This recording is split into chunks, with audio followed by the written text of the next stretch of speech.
What's up? Welcome to another episode of the Behind the Wheel podcast. I'm Scott from Koning. This Luis. Luis told me to keep it short, so that's it. We're in. Yeah. Let's go. Let's go right into our guest. I feel like there's been a lot of Wednesdays going on recently, you know? No, man, there's only one a week. what kind of stuff is that? Who says that? Anyhow, that's like, I feel like Christmas comes up on the 25th every year. So listen, we're gonna get into it. Formula Drift, obviously, full swing. A few weeks ago, we had St. Louis. There was some. I think St. Louis came with its fair share of weirdness, drama, aggression. We saw some mechanical breakage. Anyhow, bottom line is, nobody. Let's say it like this, though. Yeah. As a fan, I loved every second of it. Did you? I did. Excellent. I'm not gonna lie. Well, I would like to see the live stream was popping too, and Lorette Nickel. She seemed to spend a lot of time in the pits trying to figure out what was going on with a bunch of people. So some of these people are here, and we're gonna bring them in. The famed MSPEK Performance team. Let's go. Daniel, Stuke, Kasey, Kohl. What's happening, guys? What's up, fellas? What's up, guys? What's up, boys? Yeah, we're just out here doing our thing. Oh, there's a whole intro. There's a whole intro going on of you guys too. By the way, you guys can't see it. You'll be able to see it when it goes live. Thanks, bro. That's cool. Two handsome boys. Just shots. Yeah. So how's it been coming off? We've already spoken to you guys early in the year, so I'm not going to save all the stuff that we probably would have done on some of the other podcasts. But this season has been an interesting season. Dan, you started on a super high note. And you've kind of been grinding and battling and really, really showing up in your quote unquote rookie year. Kasey, you're out there, laying it down, working the new car out. So what's this year been like? Go for it. It's weird because we're like 3/4 of the way through already. And me and him have been talking quite a bit about it. And I'm like, hey, man, you're already almost done. You're coming up on your last Pro Spec event. And he's like, oh, my God. It feels like, Orlando was – he said there's been a lot of Wednesdays. It feels like Orlando was like last Wednesday. Yeah. It's been a lot to take in. It's been super cool. We've been having a lot more fun than we usually do, I feel like. And it's been turning into better results. It's been right. So for me – it's been quick. So for me, Kasey, because it's your first year, and I kind of just wanted to gauge what you feel, because obviously Stuke's been in this. This is your introduction year. What does it feel like, man? Like, are you hype about it? Are you excited the way you perform? How you feel about your year so far? Yeah, I mean, I've had a lot of fun. I can say that. Like, it's been really awesome getting to be part of the show. Yeah. The car, for the most part, has been phenomenal. Like, very, very minor things, especially for like a new build. It's been great. I kind of, we talked in the first podcast about like managing expectations versus reality to make sure that you're like enjoying what you're doing and everything. And I would say like, I still had some expectations, like for me to be in top 10 at the end of the year is like, okay, this was a great first season. And up until last round, I was in the top 10, and now I think I'm sitting in 11th. So I'm just outside of it. So still feel really good about that. We're going into Salt Lake City, and that's a very fast road course track. They're talking over 100-mile-an-hour entries. From what we can tell, we're probably going to be like sustaining 75, 80 miles an hour through the corners. And I love road courses. I got my license on a road course, so. I'm really excited for that. I think it's a good place for us to show that, we can do the tight technical, but we can also carry through and do the high speed stuff. So super, super pumped for that. But no, I've had a great time, man. I've been enjoying it. I've been loving getting to drive. It's been hot. Yeah. Oh my God. I don't remember any FD season.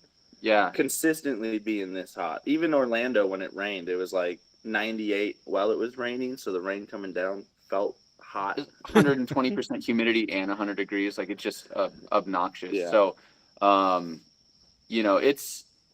it's kind of weird because like I remember the season, but honestly like the day after the event I almost like don't remember it because it's like it's so hot and it's so draining and there's so much going on that like it takes my body a little bit of time to process the event and like what happened and why it happened. Like St. Louis, Lorette came up to me and talked, and in the interview, I said my foot slipped off the clutch. And I go back and think about it and stuff. I'm like, no, it wasn't the clutch. It was the brakes. I just knew it was my left foot. But like in the moment, like there's so much going on to like really remember every detail and what's going on and everything is it can be difficult. So, overall, I love it. I love competing. I love being out there. I like being just involved in that and like knowing that I belong. When you kind of come into this as a rookie, it's a sink or swim. Like, hey, am I cut out for this? Like, can I do this? And you can tell yourself you are, and your friends can tell you like, no, I've seen you drive, you can do it. But like, to get out there and do it and actually put points on the board and win some battles and win battles against people that have been in it for a while and stuff like that, it definitely helps the confidence and makes you feel like you belong and makes you want to push a little more. So I'm stoked for how the season's gone. I want a championship eventually, but we're not going to get all caught up on that or anything. It's just have fun, enjoy it, and it'll come. We know it'll come. So I love it. So Kasey, you're in an interesting dynamic, right? Like you had Dan's program last year. You've kind of been around this sport for a long time. You have a lot of experience, but so with all that said, what has been the steep learning curve that you have faced yourself with your program, your car this year? Where are the pieces that, like, even though you were you knew all this stuff, you were privy to this stuff, you've been going through your own learning curve that may be unique? So I do have like an upswing, over a lot of the other people where I know, the flow of the events. I know the flow of the events. I know the staff. I know the line guys. I know Kevin, with technical side of things. Like all of those things are really like come easy to me. Whereas like the first events we had, it was like, who do we talk to? Where do we go? When do we line up? How can we pull out? Are we going to get in trouble for this? Like how do we do this? And so I don't have any of that. And like, I thank him for taking those knocks on the head for me. I would say the biggest thing for me is just managing myself in the car, and not getting greedy for track time. Like, we could knock out probably more practice laps than we do, but like remembering to like save the car and don't put, because we're doing double headers with mine and his, like not putting the team in positions where, where I'm out there on the track in the last 5 minutes of practice before qualifying and I'm the 9th car to go. So if I wall the car, now the team's got to put the whole car back together in, 20 minutes or something like that. So just managing myself in the car and managing my time on the track and making sure that I'm looking at it as a team perspective instead of just an individual perspective is probably the biggest thing. Whereas, up to this point, if I was competing, I was the only one that was competing because it was like Pro-Am, Dan's not competing there. So it was kind of more me-centric, whereas now it's a bit more team-centric. And so that's honestly probably the biggest part of it. And just pushing harder. These guys are all pushing harder. Everybody's going faster. Everybody's driving a little bit closer to the wall. Everybody's putting it a little bit more on the edge of danger. So just mentally stepping it up and being okay with stepping it up and realizing that you have to do that, but also being smart about stepping it up. So those are probably the biggest things that I've had to manage. Yeah, watching the live stream this past event was interesting. One, St. Louis, they changed the track format. That was kind of different. And I think with the heat and a lot of the different things, it just seemed like it seemed to have its like a different rhythm than St. Louis usually has. I mean, you've been there before. Do you feel that was like kind of accurate? Yeah, definitely.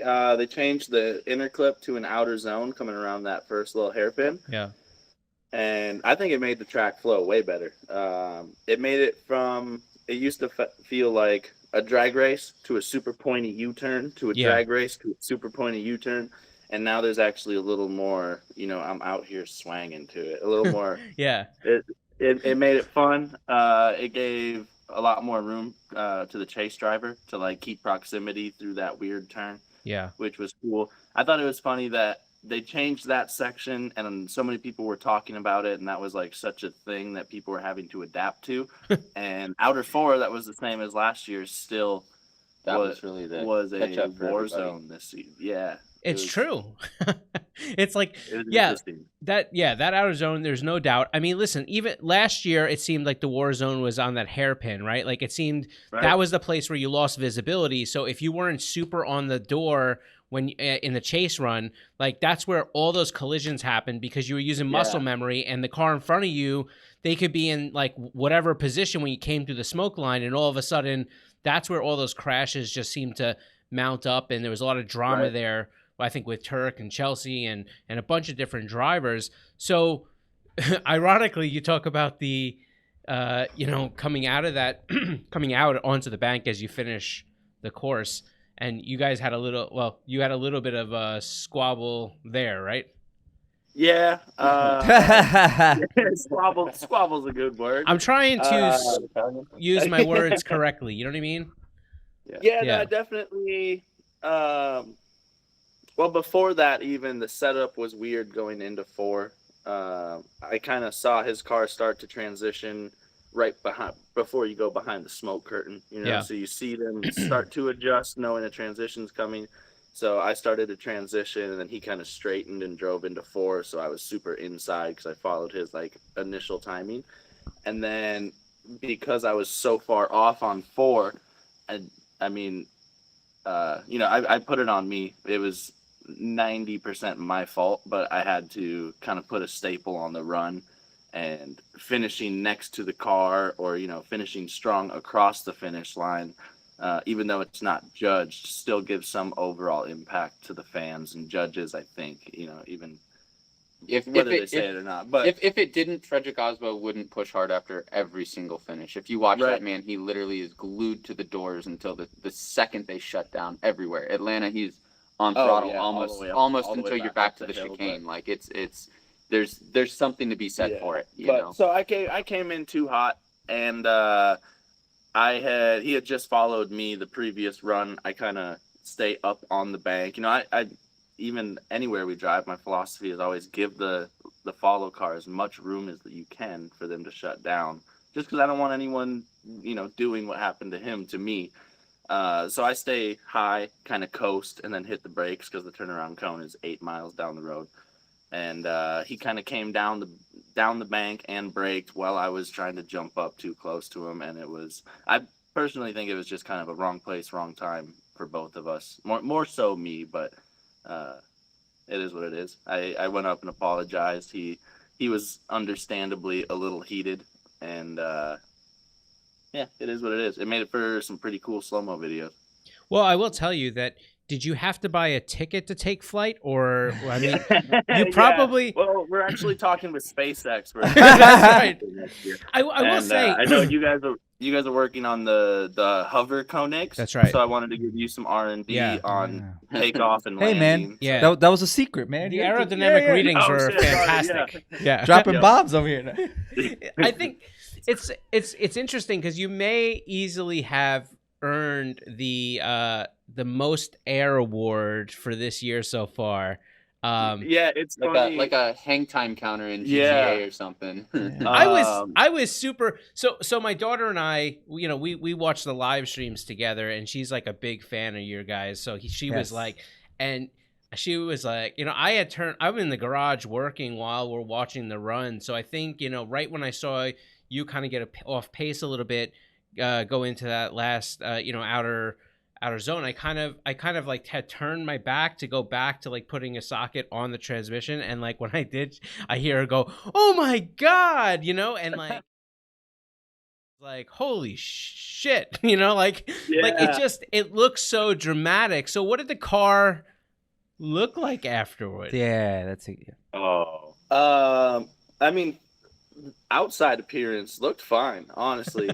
Bro, he broke everything. I broke a little bit of everything. It was like a vegetable medley of damage. Yeah, so we patched the car back together to get him out for the one more time. And I say patched, and that still is like new front lower control arm, new kingpins, new knuckle, new rear upper control arm, new rear toe arm, new rear lower control arm. Yep. The shock was leaking, the oil pan was smacked in, the subframe is bent. Like, we ended up actually, once we got it back to the shop and I was able to go through it, like, I replaced almost everything. Like, almost everything is slightly tweaked. So, I mean, in all fairness, nothing broke, nothing snapped. Yeah. Everything tweaked a little bit, which is like best case scenario. You know, nothing actually snapped. You know, even the wheels, man. Like, yeah, the wheels held up. The wheels came back. They're solid. still. We're running 8 psi in the back of the tires in that run, and that's not a lot of cushion. And so to come from that kind of height, and then like to think about it like on a bank, so the car's like landing with that extra force, like to carry it down the bank, so like that extra force is still there. Like, the fact that the wheels came back with like air in the tires, like, is I mean a little mind blowing. We left the fronts on the car, even that wheel that was 5 feet in the air. You know, we left those fronts on the car, and he went back out for the one more time run on those same exact fronts. Now, in all fairness, they are a little egg shaped, you know, just on the inside barrel. Yeah. But I mean, when you think about dropping a 3,000-pound car from 5 feet in the air on low tire pressures, and not breaking an aluminum wheel, not snapping control arms, just everything kind of tweaking a bit, like, man, we were overly surprised at like how well everything held together. It was really impressive. Plus, just that forward impact to launch the car up like that. That's a ton of forces. So it's impressive. Everything was bent. Nothing was broken. Right. It's crazy. You know, and actually we updated our warranty policy right under the area where it says, we just said don't do this, and we put a picture of you all the way in the air. Launching in the air.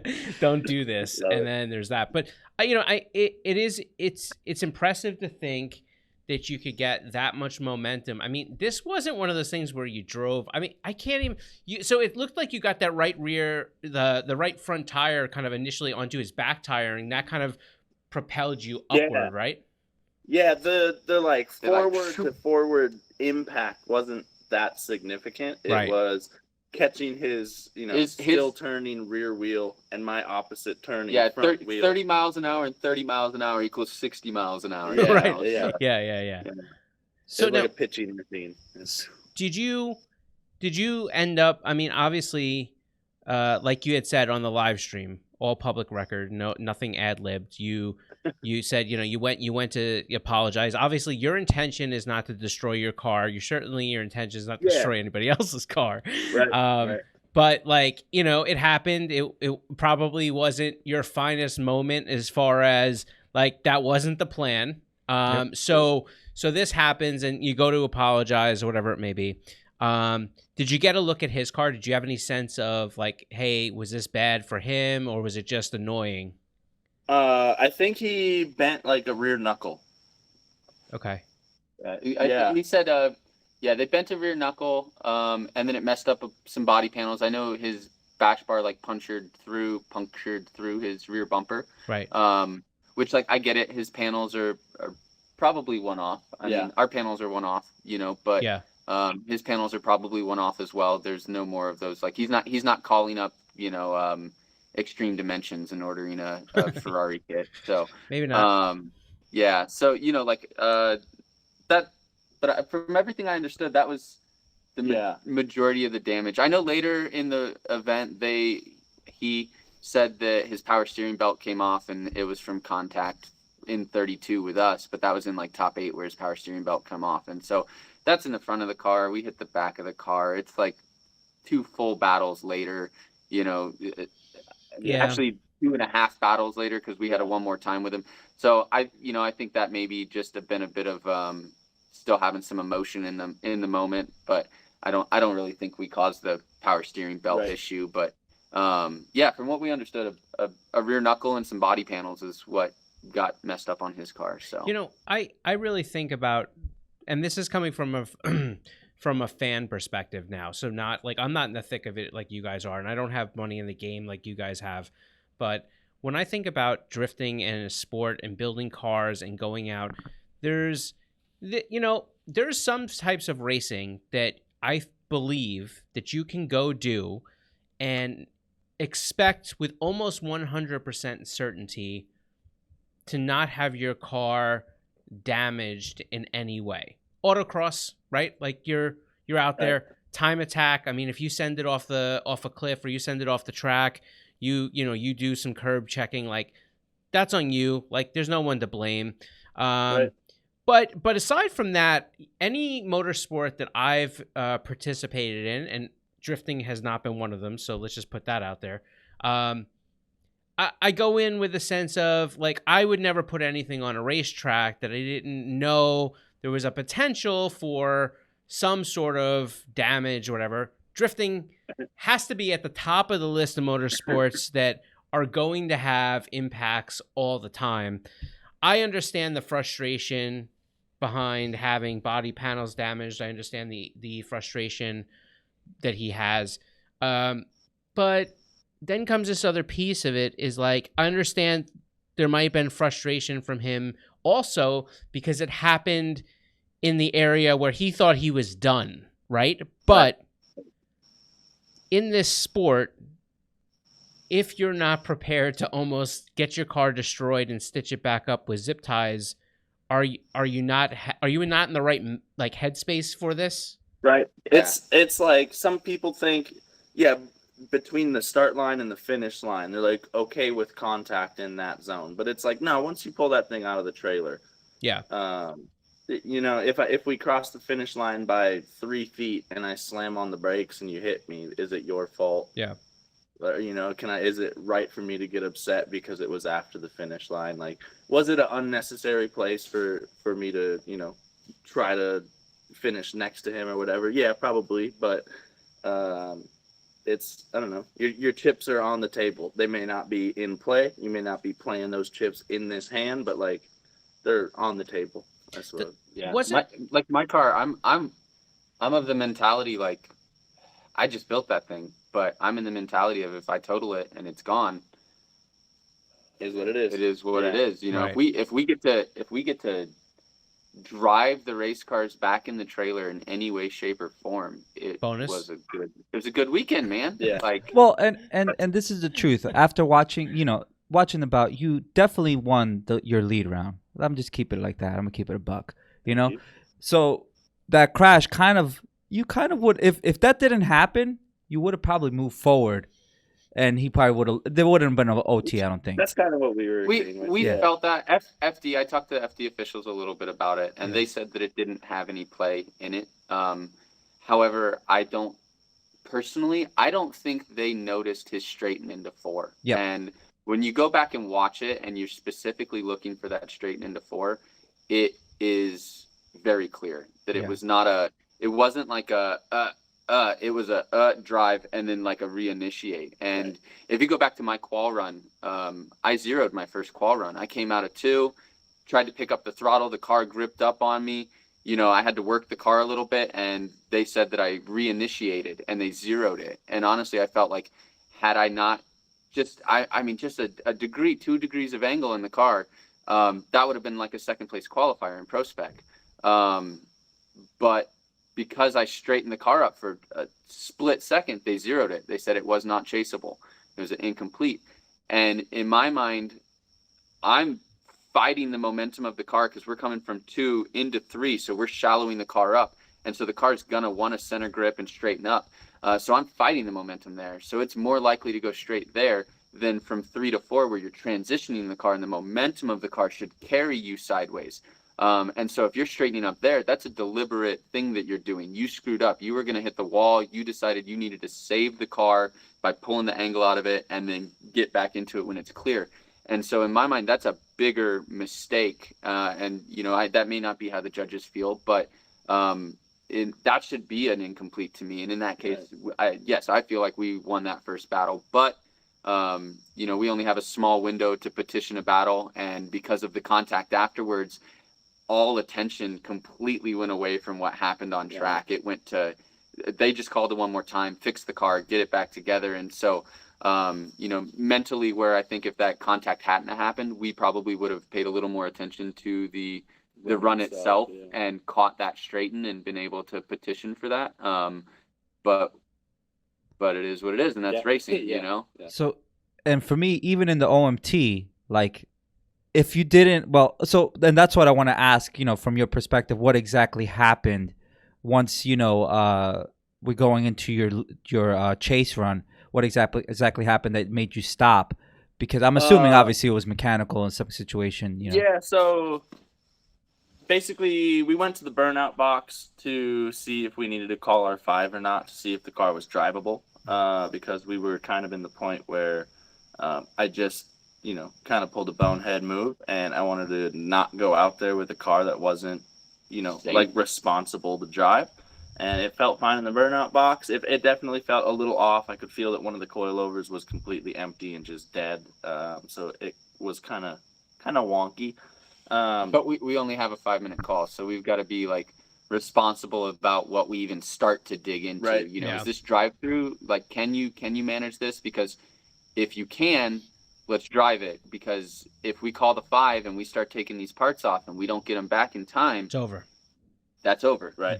So. But yeah, I went out on my lead.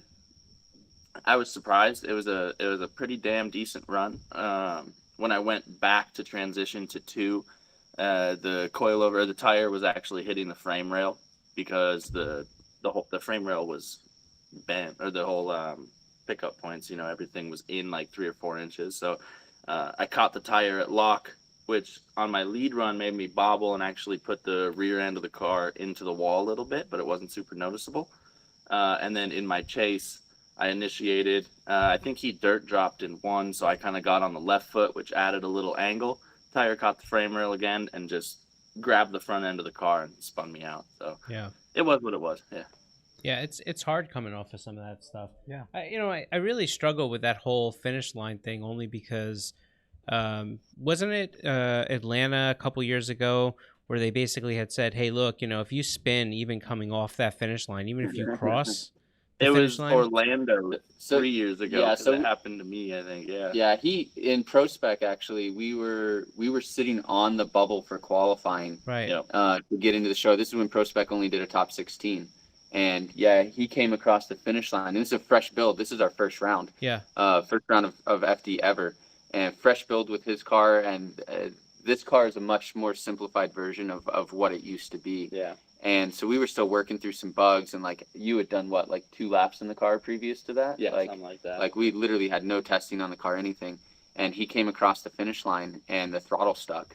Oh my and God. So he tried like saving the car. Right. But fresh car, you're not sure what's going on, throttle sticks, like, so many things happening at once. And we rotated the car, and we were 15 feet past the we were line. a little bit past the finish line when the car actually spun, but they decided in that moment that wasn't chaseable, and so that became a 0. Right. And so we didn't make it into the show in Orlando, and then we fast forwarded to Atlanta, and Von Gittin, I'm 98% sure Von Gittin Jr.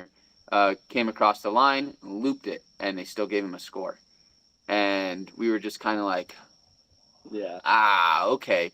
We talked to them, and they had their reasons, and we just said, okay, it's not even in ProSpec, so like fighting this isn't gonna, it's not gonna do us so much good. So we let that be, and so it definitely became a and there's still been some questionable ones where that rule comes out most of the time, but sometimes for some reason it doesn't.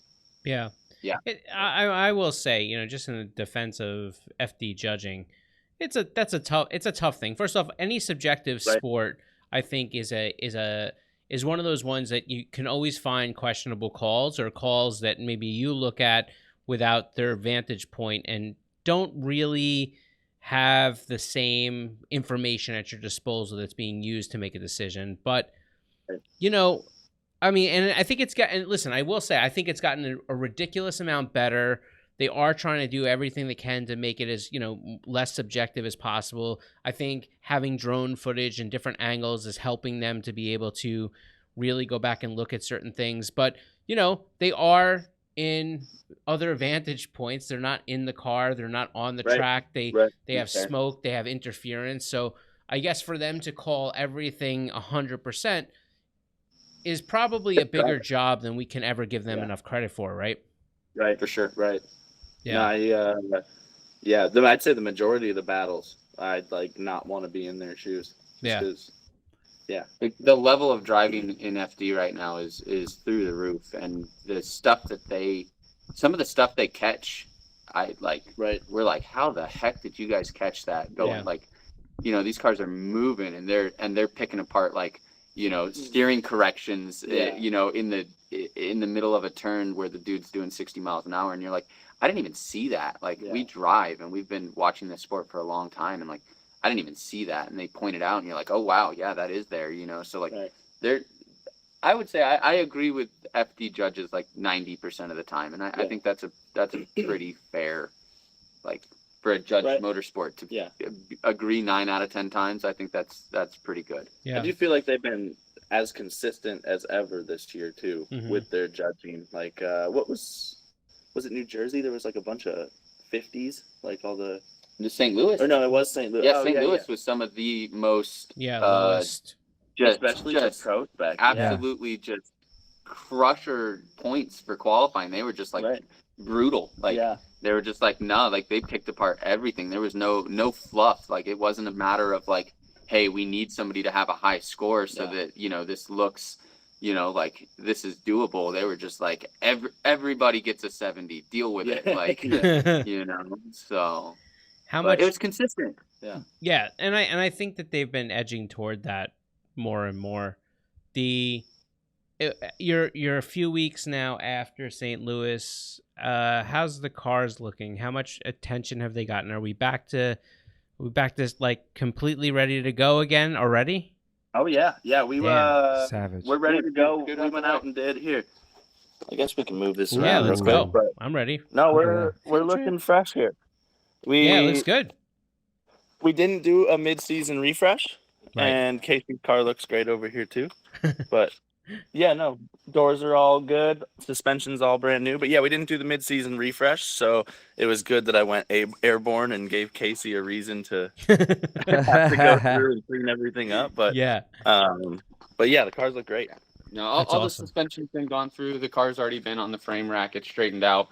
We've had a practice day since St. Louis, so we've gotten to get in the cars and feel them out and make sure everything's happy there. So that's awesome. So they're pretty much ready to rip. So to save some time here and also to kind of close out the conversation, just because I feel like the MSPEK team has been doing amazing work. I mean, you're ranked 11th, you're ranked 12th, Tommy's ranked 7th. I mean, I'm pretty sure that you guys are gonna finish at top 10. So what can we expect the next couple of rounds? What can we expect from the team, and then what can we look for going forward into the next year? Are all three of you going to be running again, or what are we looking like here? So I guess for this year, expect a whole lot of the same. Besides the going airborne, we're just gonna continue. The events are a little more spaced out than they have been too. The first half of this year was super hectic. Quarter. Or I guess. But we're just gonna do what we've been doing. We're gonna go out. We're gonna not fight to be the first guys in practice line and put a bunch of stress on the team for no reason. We're just gonna luckily, besides Utah, it's all tracks that I'm super comfortable with and tracks that I've driven. So go out, get a good feel for it, have fun, and just keep going for the Rookie of the Year. Yeah, Pro Spec is one round left, so I know that I'm going to be pushing hard. Like records are checkers. Like if the car goes down for the season after the Salt Lake round, it is what it is. I've got a couple of fun events we want to go drive, but I'm going to push hard for Salt Lake and try and be aggressive and kind of put a staple on the end of the season. I know Tommy's trying really hard. He had that rough first round, and so he's trying really hard to crawl his way back in, and he's doing a heck of a job, considering going out first in Orlando. To be sitting in 7th right now is definitely a testament to his driving, and he's had his fair share of issues, so like to be where he is pretty awesome. So I know he wants to be back in that top 3 again, so I would see him pushing very hard for a win in Salt Lake City.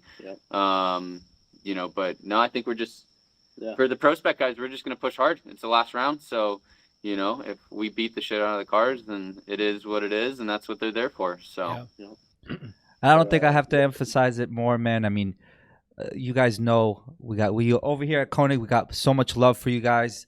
One of the main reasons I always tell, they know it, I'm constantly wearing the MSPEK shirt here at work and stuff like that, just because you guys remind me of like my boys, man. You guys are going out there shredding, sending it, and that's all we can ask for from fans. We're fans here, you know what I'm saying? Although we support you guys, we're fans. So yeah, man, we appreciate it, man. Fandomly. Right. That's right. Oh man. Well, listen, do me a favor. If you can get my R34 finished up there real quick, so I can finish picking it up. Yes, sir. That'd be spectacular. But we appreciate the time. Listen, it's great. It's great having you guys here. It's nice to be able to check in with you. It's also kind of cool to just hear the sides. I think the one thing, and I think that FD tries to accomplish it with Lorette and some of the sideline reporting that they get, but kind of hearing how things go from the drivers themselves a lot of times changes the viewpoint for people that are onlookers, you know what I mean? Right. And I think people, it's the same reason I say, like, my kid, my one son, he doesn't like to fly, and I always say to him, like, hey, listen, pilots come to work every day. If they thought they were going to die, they wouldn't fly, right? Like, right. And I think it's the same for you guys. Like, if your intention was to destroy your car every round, and this was an intention thing, like, yeah, you probably wouldn't do this. It just wouldn't be affordable. So there's obviously something else that happens. So hearing the side of it, I think is pretty interesting. And it's another dynamic that I think fans don't always get. So I think I appreciate you kind of doing that. No words. Yeah, I like getting a little bit of time to process it and then get to talk about it too. Yeah. We were so in the heat of the moment when Lorette's talking to us that like I said, I'm saying things that in my brain at the moment were true. That's what happened. And then to really step back and think and watch the video and realize, oh no, that's not what you did. This is what you did. Like that adrenaline's just absolutely pumping in those moments. And it's hot. Well. It's miserable. Like I can't. This is disgusting. But I washed my race suit. My race suit is white. Yeah. Okay. And bad choice. It's bad choice. But also good choice. Like his race suit's got that black material. So he's sitting in the sun just baking, and at least I've got that going for me. But I'm like it still looks white. But then we have to like take special care when we wash them and stuff. And so I wash mine in the bathtub, and oh my god, like it's this. Yeah, it's disgusting. He just wears it in the bathtub. he puts it on and goes in there with a little rubber ducky and some army guys. But it's just like it's just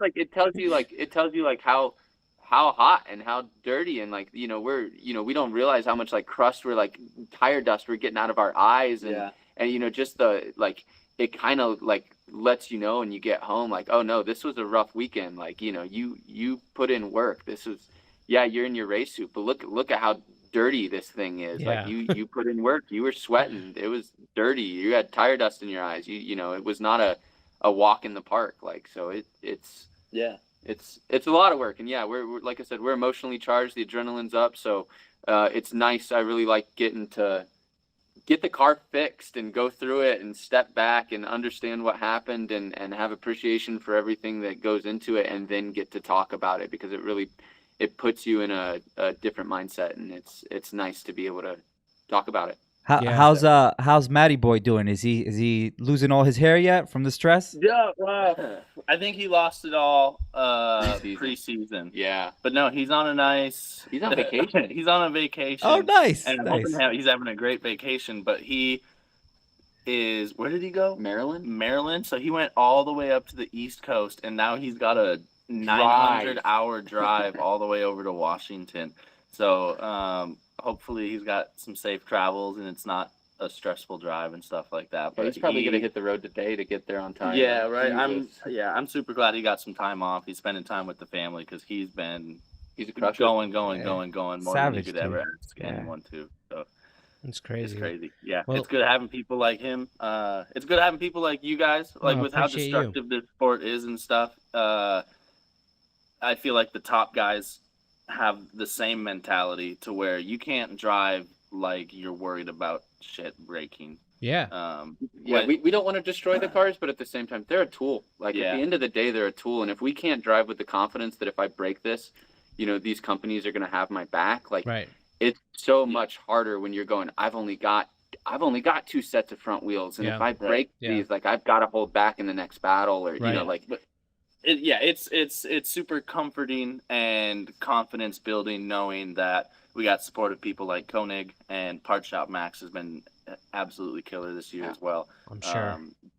To know that it really just is what it is. You go out there, you push as hard as you can, and if shit happens, then you make something happen to replace it and fix it, and you go from there. And I mean, why would companies want? Well, I feel silly asking that question, but like when you think about it, the goal for any company that's really authentic and trying to be part of this thing is that you want your driver to be able to do what they can do, right? You can't put them in a spot where they're crippled. And I think that's a hard part, like from a business standpoint. A lot of times we all have, because that's what you have to do, these contracts, because it's all the protective coating for every time you've gotten screwed in the past 40 years. But at the end of the day, it's not, it goes beyond that. The relationship is so important that once you establish that relationship, all of a sudden you start realizing, oh, it's not what it appears. It really is a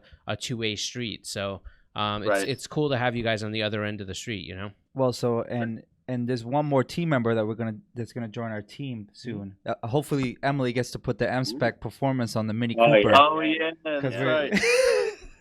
We're gonna put some countergrams on that baby. You know what I mean? It looks good. I think the Mini Cooper's caught on some countergrams, so it's got little bits of silver trim on the car and stuff. So I think they'll look great. Yeah, she was honestly she's so great about everything. Like she does all our vinyl work and like our team shirts and stuff like that, and like she's our spotter for both of us. And like she honestly, even St. Louis, she lived in the spotters booth because she spotted for him, me, Tommy, Bogovich, like oh my God. People that had like COVID and their spotters couldn't come and stuff. She was up there the entire round. She spotted for like 5 people. She's the designated spotter. FYI, he thought I was talking about my Emily. That's why. Oh, okay. I was like, are you kidding me? Like that's what I was like. But anyhow, like, yes. What? No, I figured it out afterward. But got it. Yeah. She was driving. She was actually so Tommy over at Part Shop sent us like 5 packages, just suspension that we broke and stuff. And they all showed up at the house. And so I got the notifications, but I was working on the car. So I was like, hey, can you bring this stuff to me? And so she gets in her car and she loads up all these heavy suspension boxes by herself. She's like 5'2". So like, like she's like barely able to carry these things, loads them all in her car, drives down here for me. And she pulls in and she's like, hey, my tire's low. And I look, and the freaking sidewall's blown out on it, and I'm like, oh man. So we had to leave her car here last night. I was like, you know what? Like these wheels have had it. They're trashed. They're done.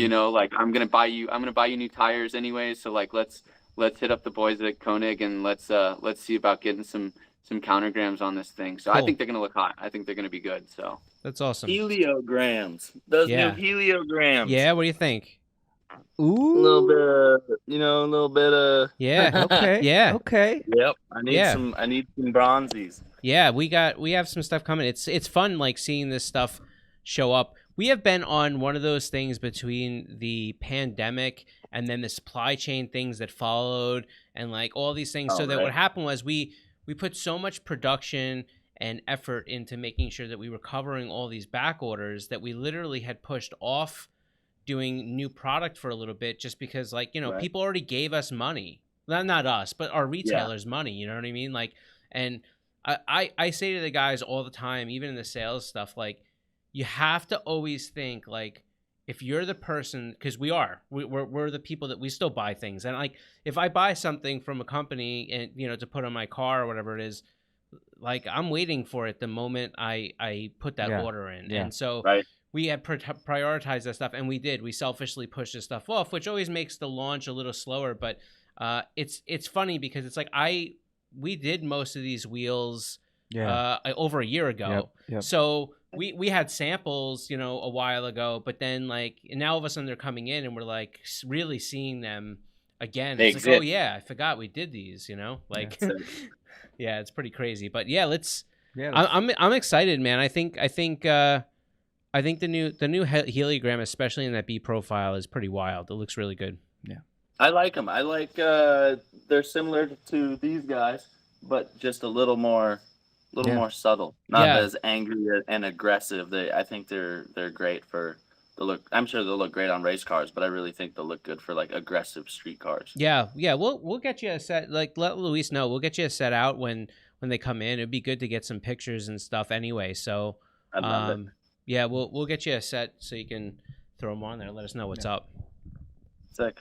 Love it. Much appreciated. Guys, we will let you go. I appreciate it so much that you spent the time with us. And anytime, dude. Yeah. As always, if you need anything, to talk with you.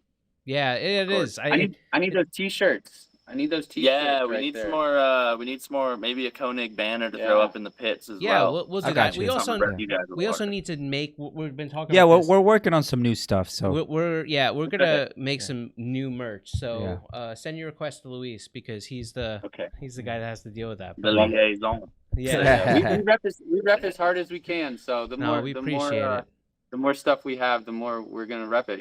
So I the same way you wear that MSPEK shirt, man. I'd be living in my Koenig shirt. I love that. That's so Bro, cool. well, the shirt is great quality. Like you guys made a great it's whatever you guys chose as far as like the material. Dan knitted that shirt, dude. Dude. He knitted that thing, dude. Well, and so I think that's a real testament to the mango smoothies in the morning. It gives you that extra burst. Yeah. But it's true. My daughter wears her MSPEK shirt all the time, and she is. Well, this is a true story. We were at FD, and you guys gave us the cards, and me and her were talking. We were like, "Yo, let's go get these signed." She's like, "From Stuke?" I was like, "All right." She was ready to run, and you guys were already out there.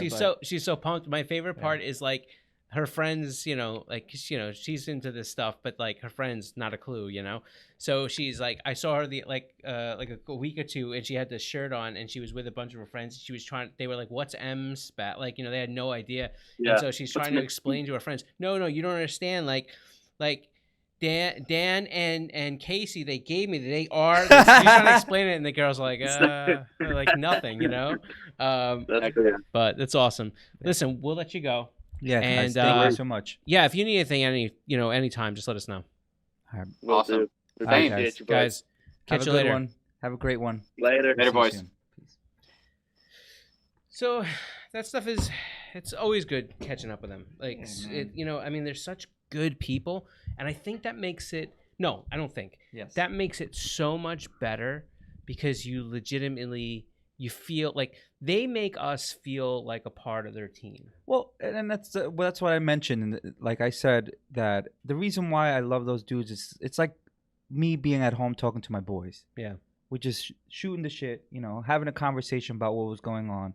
And I appreciate that, man. And that makes it easy to support them because it's like, well, it feels like I'm supporting my friend, which they are my friend. Well, yeah. But I mean, it also like when they're out there and when you need to build that relationship, that level, you feel like you want them, like, you know what I mean? Like when we watch the live stream, we're there. We're invested, yeah. You know what I mean? So it's great that they spent the time to come on, and I think it's cool to just see the update and hear from them. Yeah. Obviously, there may be things floating around on the internet. I heard, especially right afterwards, I saw people talking stuff.